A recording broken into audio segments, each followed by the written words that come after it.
l'Observatoire pour la promotion de la santé en Afrique, OPSPAfrique, a dénoncé, lundi, les violences survenues à l'hôpital de Baie à Lomé lors des manifestations du 26 juin, y voyant une atteinte grave à l'intégrité du système de santé et aux droits fondamentaux des patients et du personnel médical. Dans un communiqué publié sous la référence N-00106-2025-OPS-PR, l'organisation affirme avoir appris avec consternation les faits rapportés par le collectif des syndicats de la santé et les organisations corporatives de la santé du Togo, selon lesquels un pharmacien de l'établissement, M. Eboa Nkoku Raphaël, a été interpellé alors qu'il était en service, pour avoir, semble-t-il, pris des vues des forces de sécurité. Des tirs de gaz lacrymogène ont également été signalés dans l'enceinte et aux abords immédiats de l'hôpital, provoquant selon OPSPAfrique une perturbation de soins, des désagréments sévères pour les usagers et le personnel,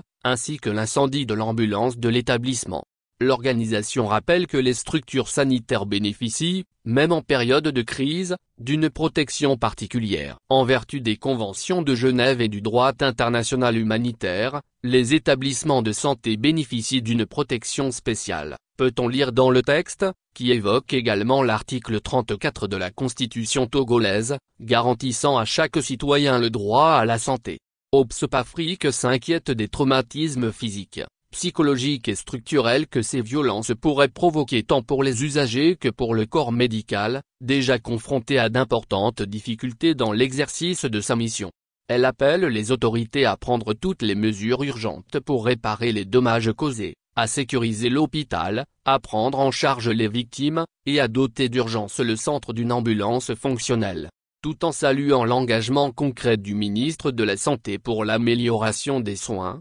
OPSPAfrique lui demande de garantir durablement le droit à la santé contre toute forme d'agression ou d'ingérence extérieure, et d'accorder une écoute active aux syndicats des professionnels de santé. Enfin, l'organisation apporte son soutien total au collectif des syndicats de la santé et plaide pour la libération du pharmacien interpellé, dans le respect du droit et de la dignité, concluant que la protection des hôpitaux est non négociable.